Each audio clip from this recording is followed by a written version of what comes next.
Assalamualaikum warahmatullahi wabarakatuh. Perkenalkan, nama saya Latifatul Nikmah, NIM 2103036036 dari kelas MTI 1A.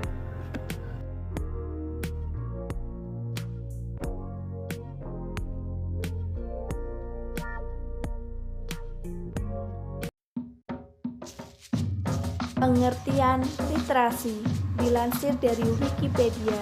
Istilah literasi dalam bahasa Latin disebut sebagai literatur, yang berarti orang yang belajar. Secara garis besar, literasi sendiri ialah istilah umum yang merujuk pada kemampuan dan keterampilan seseorang dalam membaca, menulis, berbicara, menghitung, juga memecahkan masalah di dalam kehidupan sehari-hari. Literasi menurut Education Development Center. Literasi adalah kemampuan individu dalam menggunakan potensi kemampuan yang dimiliki dalam hidupnya. Dengan memahami literasi sebagai kemampuan dalam membaca kata dan membaca dunia.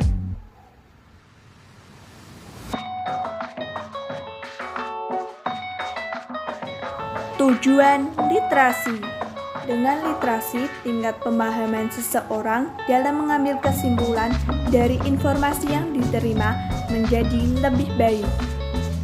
Membantu orang berpikir secara kritis dengan tidak mudah terlalu cepat bereaksi. Membantu meningkatkan pengetahuan masyarakat dengan cara membaca. Membantu menumbuhkan serta mengembangkan nilai budi pekerti yang baik dalam diri seseorang.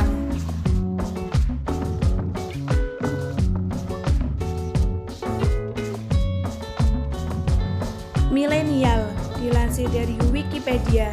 Milenial juga dikenal sebagai generasi Y atau kelompok demografis setelah generasi X.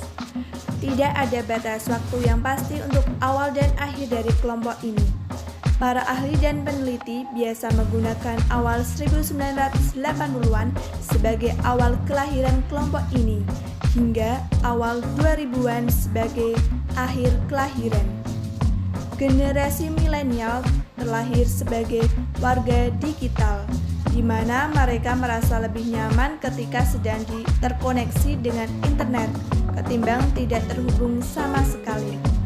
Internet memudahkan pencarian informasi yang terus berkembang dari waktu ke waktu.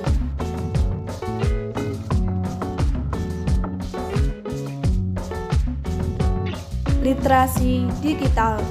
Paul Glister dalam bukunya yang berjudul Digital Literasi 1997 menyatakan bahwa literasi digital adalah kemampuan untuk memahami dan menggunakan informasi dalam berbagai bentuk dari berbagai sumber yang sangat luas yang diakses.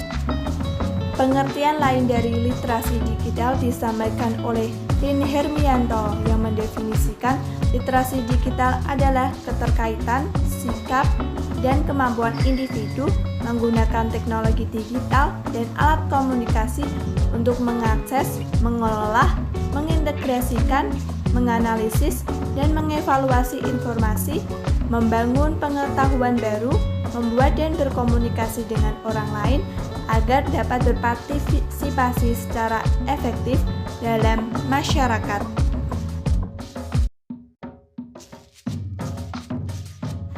Literasi digital intinya adalah kemampuan untuk bisa mencari, menemukan, menggunakan, dan menyebarluaskan kembali informasi yang benar dan bisa dipertanggungjawabkan menggunakan media digital. Literasi digital merupakan salah satu keterampilan yang harus dikuasai oleh pengguna internet khususnya generasi milenial.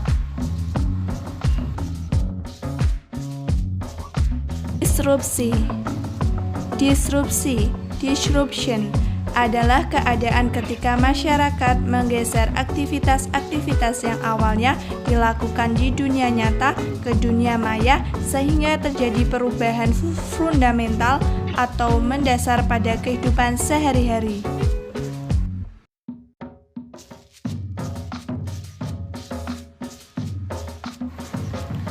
Dalam Kamus Besar Bahasa Indonesia, disrupsi didefinisikan sebagai ketercabutan dari akarnya.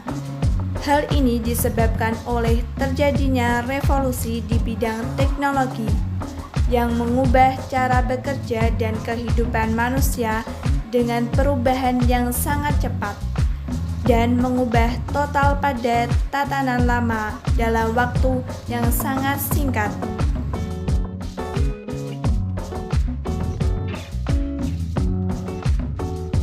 Post-truth.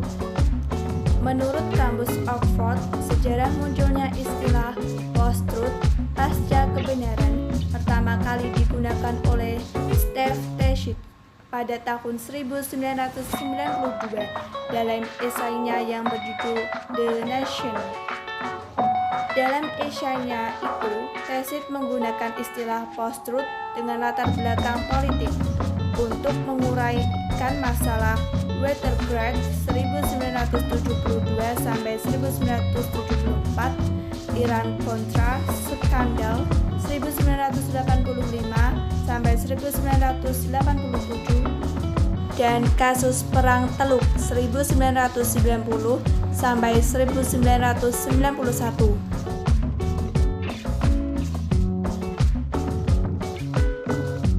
Lalu pada tahun 2004, istilah post-truth kembali digunakan oleh Ralph B. Kess dan menjadikan sebagai judul utama dalam buku The Post-Truth Era.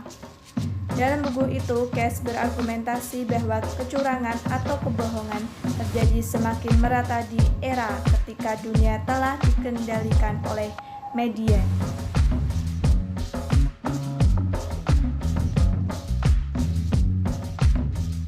Kamus Oxford mendefinisikan istilah post-truth sebagai kondisi di mana fakta tidak terlalu berpengaruh dalam membentuk opini publik dibanding emosi dan keyakinan personal.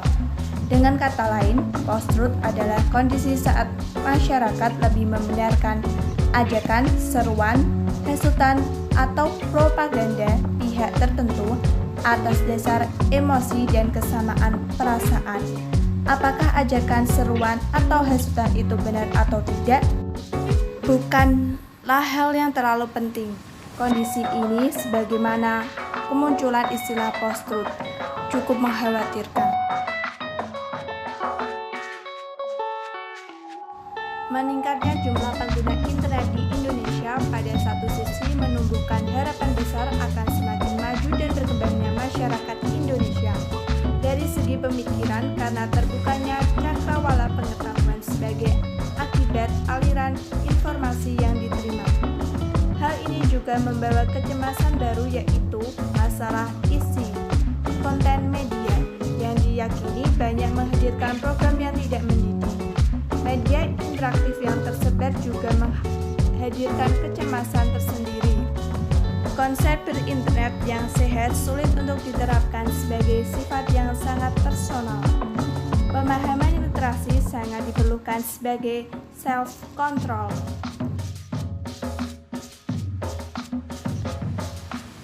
Ancaman terhadap moderasi beragama di era disrupsi dan post-truth. Salah satu ancamannya adalah hoax. Adalah kebohongan yang terencana untuk mengecoh dan menipu orang lain. Hoax amat berbahaya jika sampai mencelakakan, apalagi jika hoax itu menggunakan topeng agama. Maka ia dapat menciptakan konflik dan peperangan penuh militansi, karena watak agama yang sangat menyentuh sisi emosional setiap manusia. adanya konten-konten yang salah. Konten-konten keagamaan yang radikal dan ekstrim menjadi mudah mereka konsumsi tanpa ada konsultasi dengan otoritas-otoritas keagamaan yang ada. Akibatnya, pemikiran keagamaan sebagian kelompok milenial cenderung radikal dan ekstrim.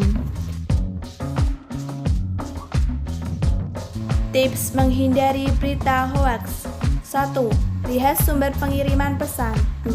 Cari informasi yang relevan dan terpercaya. 3. Menghindari komentar terhadap suatu informasi yang belum jelas kebenarannya. 4.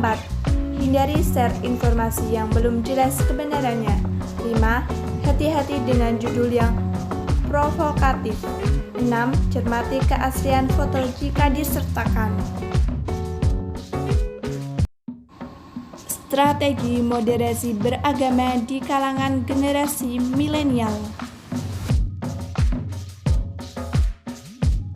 Salah satu strateginya adalah menguatkan dakwah moderasi beragama secara digital dengan kemasan yang menarik. Sekarang ini zaman serba digital, dakwah moderasi beragama juga tak boleh ketinggalan. Generasi milenial yang moderat akan menjadi investasi penting bagi terjaganya keharmonisan bangsa di masa depan.